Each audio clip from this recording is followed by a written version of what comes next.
Les cancers du col de l'utérus touchent près de 3000 femmes et causent environ 1000 décès chaque année en France. Les virus de la famille des papillomavirus en sont la principale cause. La très grande majorité des femmes y sont exposées au cours de leur vie. En général, leur corps parvient à les éliminer, mais il arrive que l'infection persiste et provoque des lésions au niveau du col de l'utérus qui peuvent évoluer vers un cancer plusieurs années plus tard. Et une des solutions, c'est la vaccination qui n'élimine pas totalement ce risque, mais en tout cas qui le diminue. On regarde tout de suite le sujet d'Isabelle Dajou. Elle a réalisé dans le nord d'Israël et on en parle après avec nos spécialistes. Regardez. Le papillomavirus humain est la première cause du cancer du col de l'utérus.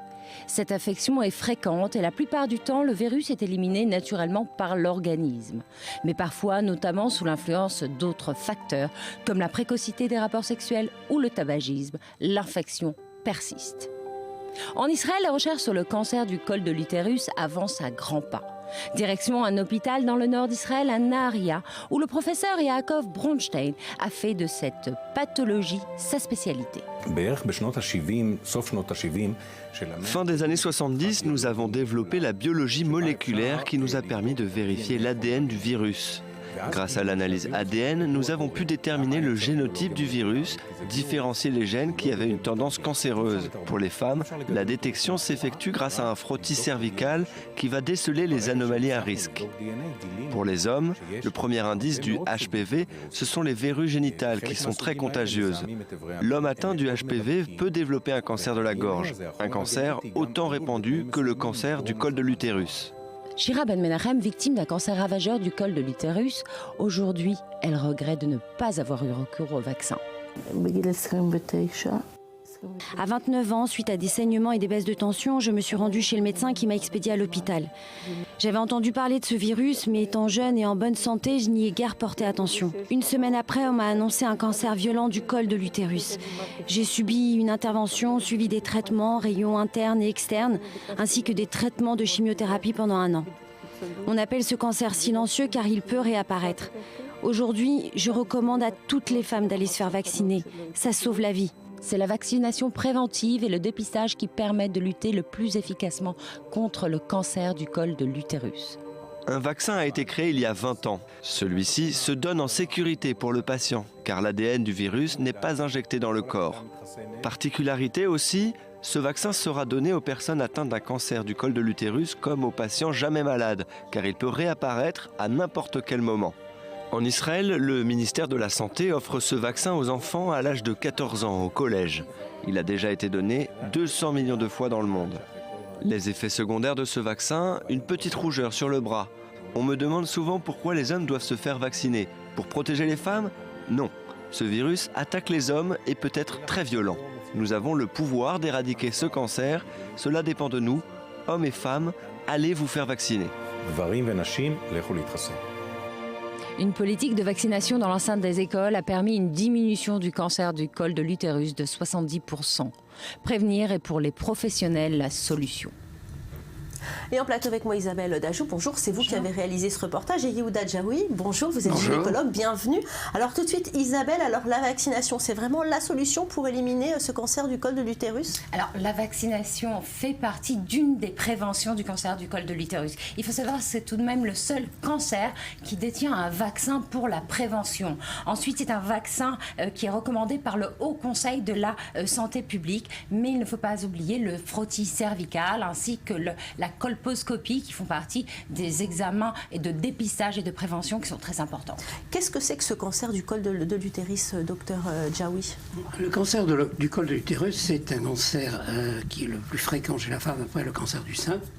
Et la science moderne a permis de nous rendre compte que la cause principale est un virus HPV, le papillomavirus. On sait l'identifier, on sait identifier plus de 120 types de ces papillovirus et on sait même maintenant préparer des vaccins contre cette affection, puisque... Quelles en sont les causes de cette affection? L'infection, d'abord, un cancer du col n'apparaît jamais sur un col sain, parce que le virus ne peut pas pénétrer si le col est sain. Il faut donc voir dans les causes favorisantes les infections vaginales, les blessures de ce col qui permettent au virus de pénétrer à l'intérieur du col et à ce moment-là de pouvoir se développer.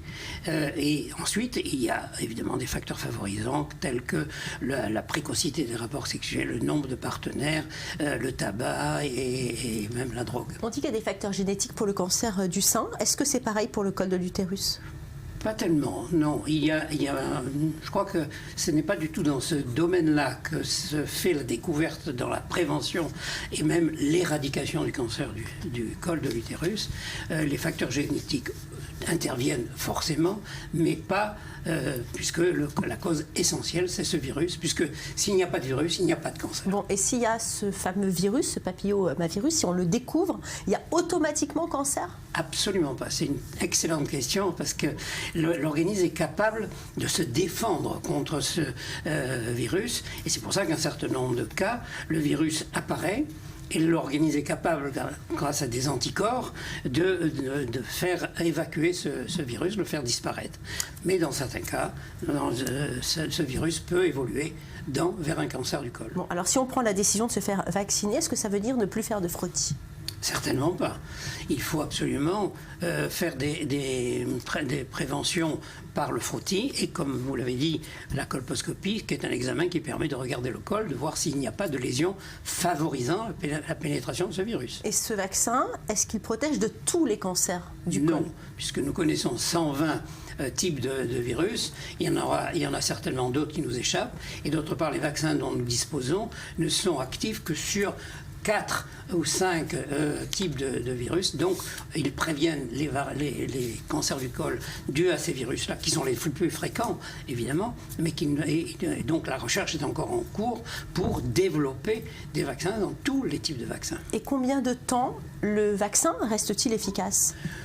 On peut dire que c'est toute la vie, mais je pense que les médecins sont toujours prudents et proposent de faire un renforcement, si on peut dire, de cette vaccination vers l'âge de la quarantaine où des cancers du sein de l'utérus peuvent apparaître. Direction le Niger, à présent dépistage gratuit, spots radio, télévisés et affiches. Le pays ne lésine pas sur les moyens de prévention du cancer du sein et du col de l'utérus qui font des ravages chez les femmes de plus en plus foudroyées dans la fleur de l'âge. Regardez. Au Niger, les femmes atteintes du cancer souffrent en silence. Une croyance ancestrale considère la maladie comme un mauvais sort. Faute de soins médicaux, elles remettent leur sort entre les mains de féticheurs. D'autres se laissent mourir sans en avertir personne. La situation au Niger est très alarmante, surtout pour les cancers gynécologiques et mammaires, donc le sein et le col de l'utérus. Au départ, dans les statistiques, vous allez voir dans les livres, on va vous dire que c'est un cancer qui atteint la femme de 50 ans, 55 ans, 60 ans, vous voyez ? Mais maintenant, c'est un cancer qui atteint, nous, chez nous, en tout cas dans nos régions, des femmes de 35 ans. La dernière fois, on a eu une patiente de 25 ans. Face aux idées reçues, SOS Cancer promène sa caravane de sensibilisation à travers plusieurs localités. 500 femmes ont déjà été contrôlées gratuitement et la plupart des dépistages s'avèrent positifs. Le cancer du col de l'utérus, on peut l'éviter quand on fait le dépistage. Le dépistage, c'est un test simple qui ne coûte pas grand-chose. Quand on regarde, même avec tous les moyens qu'on va mettre, ça ne va pas dépasser 3 000 ou 4 000 francs par patiente pour faire le dépistage avec tout le matériel. Alors que le cancer, déclaré au moins 5 millions de francs pour faire la chirurgie, la radiothérapie, la chimiothérapie, avec peu de chances de guérison, je le précise. En collaboration avec l'OMS, les autorités nigériennes mènent des opérations de prévention. Des campagnes de vaccination gratuites ont été menées auprès de jeunes filles âgées de 9 à 13 ans. 19 000 d'entre elles en ont profité. 14% de cancers du col de l'utérus sont recensés au Niger. 40% des jeunes adolescentes se marient avant 15 ans. Une Nigérienne meurt toutes les 2 heures. Ces décès sont liés aux complications de l'accouchement. Alors on vient de voir Isabelle Dajou, tous les pays du monde ont conscience du problème. Et quand on parle de vaccin, on parle de ce qui peut se passer après le vaccin, notamment les maladies auto-immunes. Concernant ce vaccin contre le cancer du col de l'utérus, on a entendu parler de sclérose en plaques qui se serait développée quelques années après l'injection. Alors, Éclairez-nous. Tout à fait. Depuis le lancement de ce vaccin, ils ont fait l'objet de recherches et de surveillance particulières par les autorités françaises et européennes. Depuis 2006, qui est l'année de commercialisation en France de ces vaccins, et sur 5,5 millions de doses distribuées, 503 effets indésirables graves ont été signalés. Alors, 127 font partie de ces cas auto-immunes, ont été enregistrés 10 cas de sclérose en plaques. Ensuite, 9 femmes âgées entre 18 et 24 ans ont eu aussi contracté des maladies qui les ont rendues assez invalides, telles que le verneuil, lupus et la maladie de Guillain-Barré, dans les semaines et les mois qui ont suivi ensuite les vaccins. Mais fin octobre 2015, le parquet de Paris a classé sans suite la première enquête sur le vaccin. Bon, et dans les autres pays, on en est où? Alors, en Espagne, en 2009, 2 jeunes filles ont convulsé après avoir reçu le vaccin. Au Japon, 1968 cas d'effets secondaires en 2009 sur 3 millions de filles vaccinées. D'ailleurs, le Japon a arrêté de recommander ce vaccin. Dans le monde, 26 000 effets secondaires sur 200 millions de doses données. Docteur Djaoui, vous avez quelque chose à rajouter justement sur ces effets secondaires? Ah oui, absolument. Je voudrais ajouter sur le fait, d'ailleurs, le tribunal de Paris a désavoué cette accusation. En effet, on a fait une étude prospective sur 5 ans en comparant des jeunes femmes qui avaient pris ce vaccin et celles qui n'avaient pas eu de vaccin. Et il y a eu le même nombre d'apparitions de maladies de Guillain-Barré. Donc je crois que le tribunal s'est basé sur ce fait indéniable qu'il n'y a pas de relation. On a suffisamment d'années de recul. Dans toutes les vaccinations de tous les temps, il y a toujours des écologistes un petit peu plus éclairés que les autres qui pensent que la vaccination est dangereuse. Mais je crois qu'ils se trompent, me semble-t-il, puisque la vaccination, la maladie est plus grave que les accidents et les incidents que l'on a notés avec ce vaccin qui éradiquait le cancer du col. En général, le recul pour connaître véritablement les effets secondaires d'un vaccin sont de 20 ans. Comme l'a dit le professeur Bornstein, déjà 20 ans que ce vaccin existe, donc on peut vraiment connaître les véritables effets secondaires qui sont normalement un petit signe au bras, un petit malaise ou un état fébrile. Docteur Djaoui, alors concrètement, à qui s'adresse ce vaccin? Ce vaccin s'adresse d'abord aux jeunes femmes avant d'avoir des rapports. Donc on peut commencer de 14, 15 ans, 16 ans, mais là en Israël, il y a maintenant un programme scolaire qui vaccine à partir de 9 ans. Donc c'est obligatoire ici en Israël. C'est pas obligatoire, c'est conseillé, c'est gratuit et c'est encouragé. Puisque... Donc on vaccine les jeunes filles à l'école? Absolument. Et en France? Et les garçons. Puisqu'on sait qu'il y a ce même virus, papillomavirus. C'est le même vaccin pour les deux? C'est le même vaccin qui peut mener à un cancer du pénis, des cancers de l'anus et des cancers oropharyngés. Donc je voyais que c'est une maladie compte tenu de cette gravité. Je crois qu'il faut encourager la recherche médicale plutôt que de la critiquer. Et en France, on en est où? En France, je crois qu'il y a toujours une certaine réticence dans de nombreux domaines médicaux. C'est dommage. Dans plusieurs domaines, la France a pris du retard par un excès de réticence. Alors qu'en Israël, bien que le nombre de cancers du col soit bien plus faible que celui dans d'autres pays, la recherche est en cours et permettra de développer les vaccins dans le monde entier. Bon, alors rapidement, la vaccination, ça se passe comment? Une seule injection, plusieurs injections? Non, c'est 2 ou 3 injections à 6 mois d'intervalle pour permettre aux anticorps de se développer.